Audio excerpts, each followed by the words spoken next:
All right, everyone, get ready, because today we are diving headfirst into The Structure of Scientific Revolutions by Thomas Kuhn. Classic. This book, let me tell you, it blew my mind. Yeah. And it's not just for, like, scientists or academics. Right. It's about how we understand the world, how knowledge changes, the whole shebang, you know? I'm with you. So Kuhn's big idea, and, like, get ready for this, is that science, it doesn't just kind of, like, march forward in a straight line towards the truth. It's way more exciting than that. Okay. It's all about these huge shakeups, revolutions. Uh-huh. Kuhn calls them paradigm shifts. All right, so, like, Kuhn read every book, right? Went through the whole history of science and came back and said, when we think about progress, Totally. it's wrong. Yeah. Got to flip the script. Exactly. There you go. So to understand these paradigm shifts, we've got to start with, like, what does Kuhn even mean by paradigm? Right. It's more than just, like, a theory or a hypothesis. Right. Yeah, way more. It's like this, okay, imagine scientists. They got this shared framework, like a mental map. Shared beliefs, methods, how they interpret the data. Yeah. It shapes how they see the world. Okay. So, like, a paradigm is the lens we're looking through, not just what we're looking at. Exactly. And a paradigm shift. Right. That's like swapping out the whole lens for a brand new view. Okay, I like that. So, like, give me an example, something from the book. All right, how about this?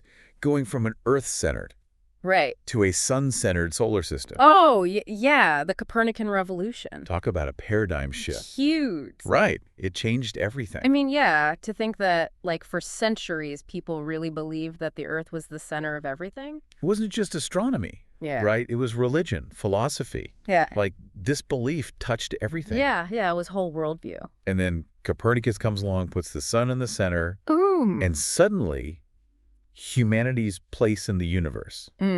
Totally different. And that's exactly what makes Kuhn's argument so powerful, right? It wasn't just about discovering new facts. Right. It was this fundamental shift in our understanding of, like, everything. Exactly. Science isn't just about adding more bricks to the wall of knowledge. Yeah. It's about sometimes realizing you've got to tear down the whole wall. And rebuild it. And rebuild it with a totally new blueprint. And the thing I love about Kuhn is, like, he backs all this up with real examples from the history of science. Oh, absolutely. Yeah. He doesn't just, like, throw out this paradigm shift idea. Right. He's got the receipts. Yeah, he goes deep.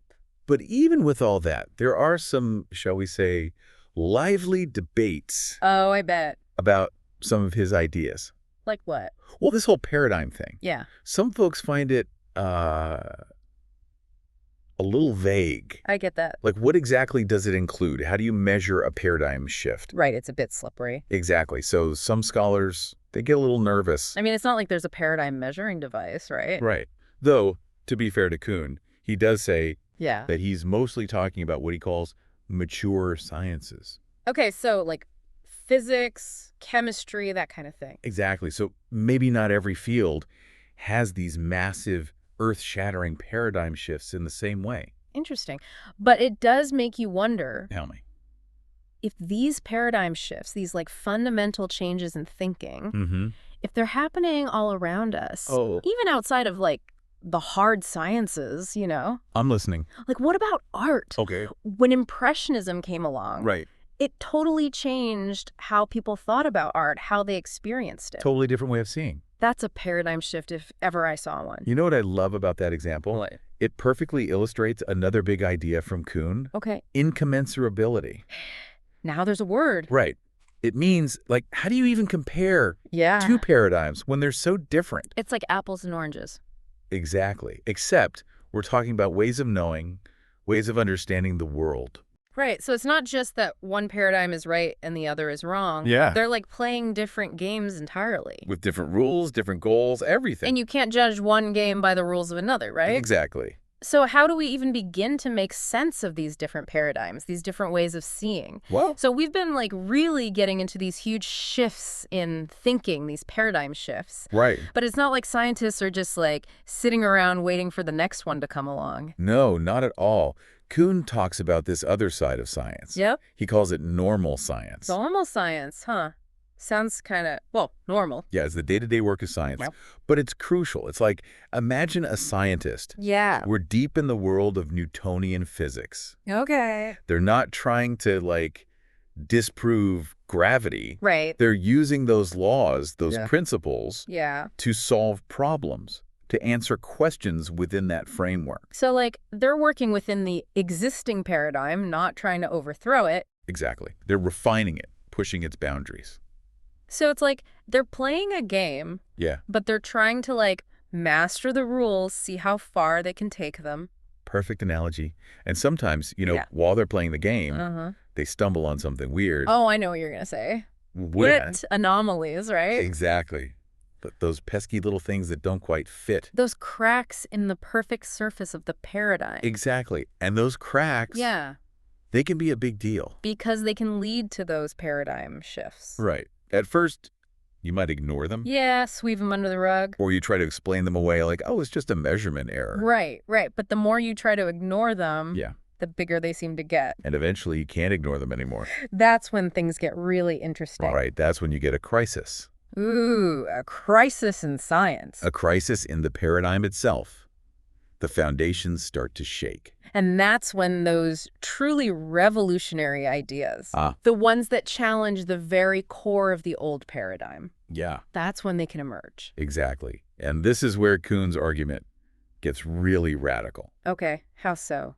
He's not saying these new paradigms are just, like, better versions of the old ones. Right. He's saying they represent a completely different way of seeing the world. It's not just a software update. No. It's a whole new operating system. Exactly. It's like before and after. You mean like that incommensurability thing we were talking about? Exactly.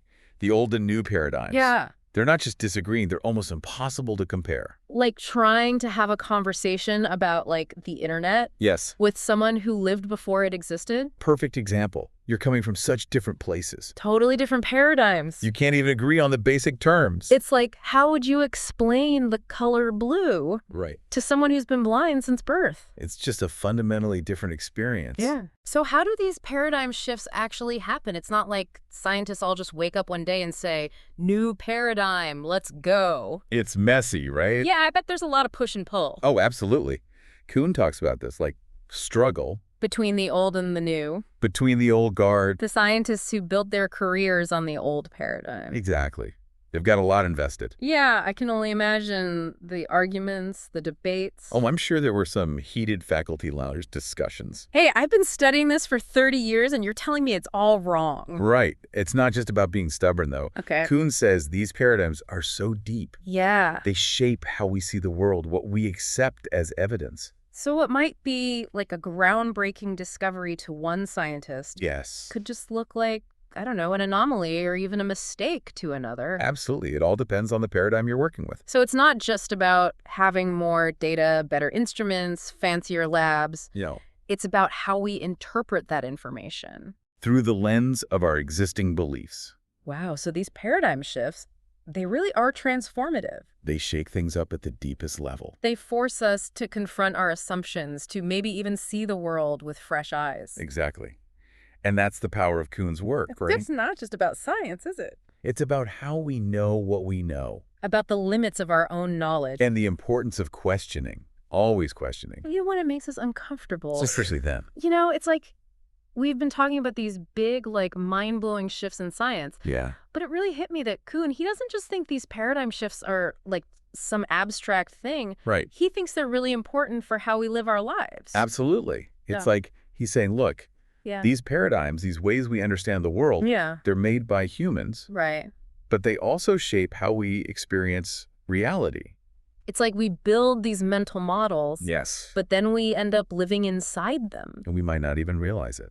Right. Like, we don't question the layout of our city. Exactly. We just navigate it. But those streets, those buildings, they influence how we move, how we interact. So how do we, like, break free from those paradigms, those ways of seeing that we might not even realize are shaping our thinking? That's the big question, right? Right. And I think Kuhn would say it starts with awareness. Okay. Awareness of what? Awareness that these paradigms exist.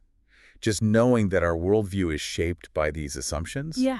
That's the first step to questioning them. So it's not about, like, throwing out all paradigms. No, not at all. It's more about realizing they're there. And being open to seeing things from different angles. Like putting on a different pair of glasses. Exactly. It's about being humble. Saying, hey, what I think is true today might be totally overturned tomorrow. Exactly. And that's what's so exciting. It's a little scary too, right? Maybe, but it's also liberating. How so? Because it means we can always learn and grow. We can always expand our understanding.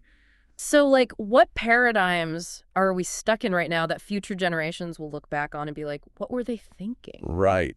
It's a question worth asking in every aspect of life. It's kind of humbling to think that we don't have it all figured out.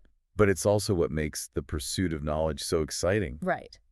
There's always more to discover, always new ways of seeing the world. Exactly. And that's the beauty of Kuhn's work, I think. It makes you think. It makes you question. It makes you want to learn more. Exactly. Well, that about wraps up our deep dive into the structure of scientific revolutions. It's been a good one. We've covered so much ground, from paradigm shifts to incommensurability. And everything in between. I hope this has given everyone a lot to think about, maybe even sparked some new ideas. And if you're really feeling adventurous, yeah, go read Kuhn's book for yourself. The challenge. But a rewarding one. All right, everyone, until next time, keep those minds open. And keep questioning everything. Yeah. See you later.